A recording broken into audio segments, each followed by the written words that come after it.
All right, for 2.2, we have inductive and deductive reasoning. So we're talking about conjectures and the two different kinds of reasoning. So a conjecture, this is an unproven statement based on observations. To put this in non-math terms, let's say you walk down the hallway of school, right? And you see that Skippy and Sally are holding hands in the hallway. You might say, I wonder if they're dating now. That is a conjecture. You're observing things, you're making a statement. It's not proven yet, but you've just made your statement. So the first kind of reasoning is called inductive reasoning. Inductive reasoning is when you find a pattern and then try to write a conjecture for the general case. So for example, we have three figures here, right? You got figure 1, figure 2, and figure 3. And then might say describe how to sketch the fourth figure of the pattern and then actually sketch it. So what they did was they labeled and said, well, there's 2 pieces here. There's 4 pieces here. There's 6 pieces here. So you're looking for a pattern. So you have 2, you have 4, you have 6. So your pattern should be 8. Because each time the number of pieces is double the figure number. So figure 1 has 2, figure 2 has 4, figure 3 has 6. So figure 4 should have 8. And then if you notice in the first few figures here, it shades the top left section. So you would shade it just above that segment there, right there. That would be your pattern. That's inductive reasoning.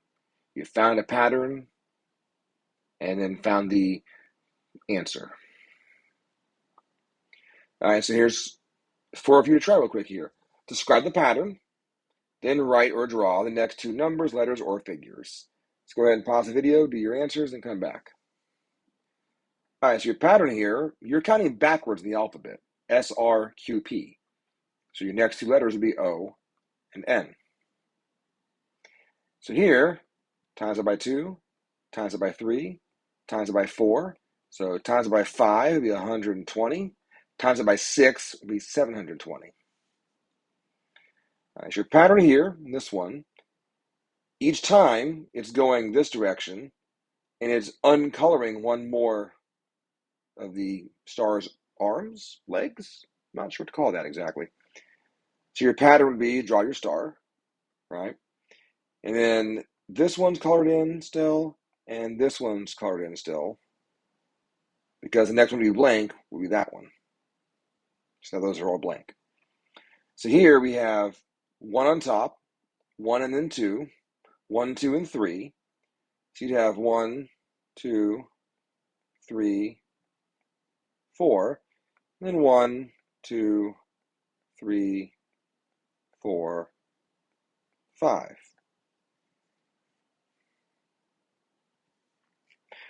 All right, so counterexamples.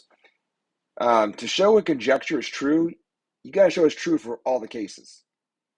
So to prove it's false, you got to just find one counterexample. And a counterexample is a specific case for when your conjecture is false.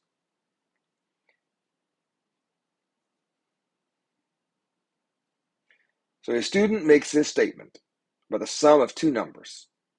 Conjecture: the sum of 2 numbers is always more than the greater number.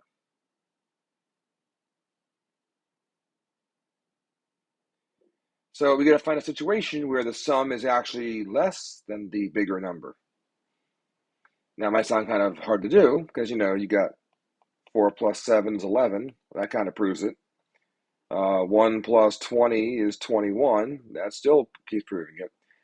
There's this thing called negative numbers that you guys love so much. So if I do negative 2 plus negative 3, that's the sum of 2 numbers.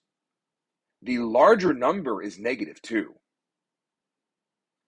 And negative 5 is smaller than negative 2. So that is your counterexample, and that means the conjecture is false. And so for these two, Try to find an example here to show this false. So pause, then come back. All right, so your first one, the value of x squared is always greater than the value of x.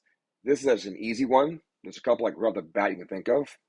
If you plug in, if you say x is 0, 0 squared greater than 0, that's false because 0 is not greater than 0. Or you could use 1 squared. 1 squared is 1. 1 is not greater than 1.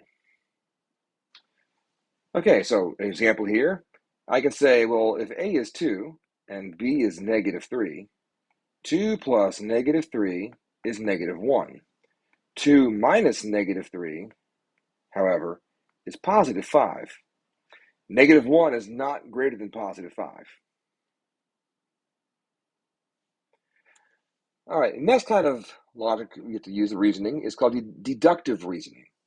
And this uses facts and definitions and accepted properties and the laws of logic to make an argument.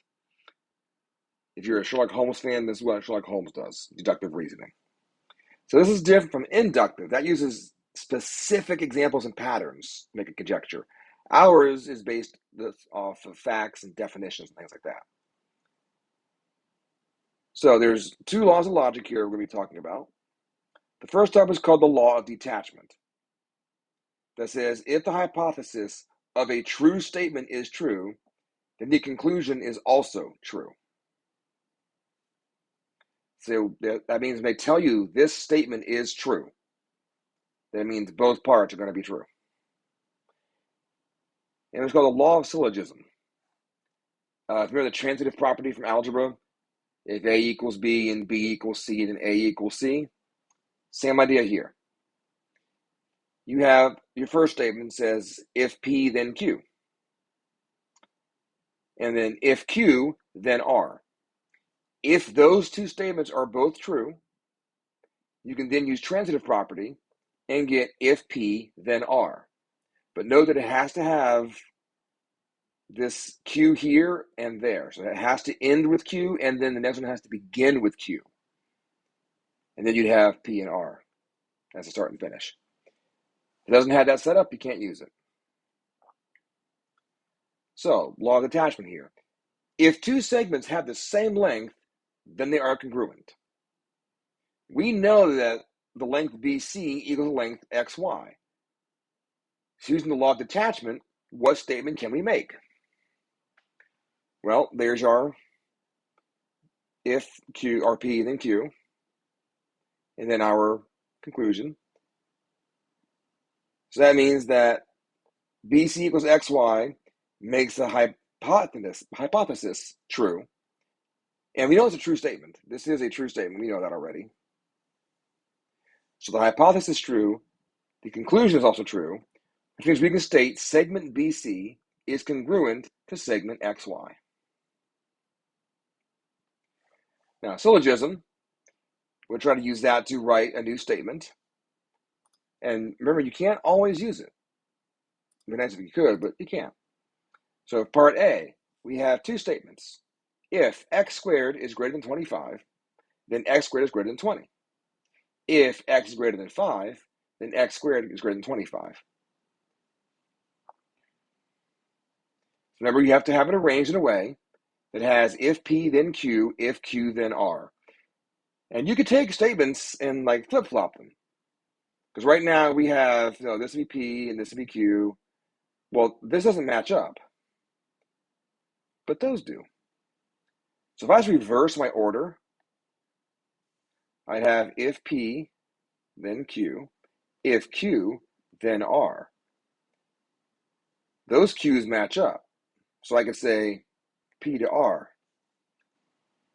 All right, so that would give us if x is greater than 5, then x squared is greater than 20. So your second statement here, B, you have if a polygon is regular, then all angles in the interior of the polygon are congruent. If a polygon is regular, then all its sides are congruent. So we're looking for if P, then Q, if Q, then R. If you look at this one, and It's not exactly matching up the way you want it to go, because your hypothesis needs to be a crisscross, either here and here or here and here. It's not, which means you cannot use the law of syllogism here.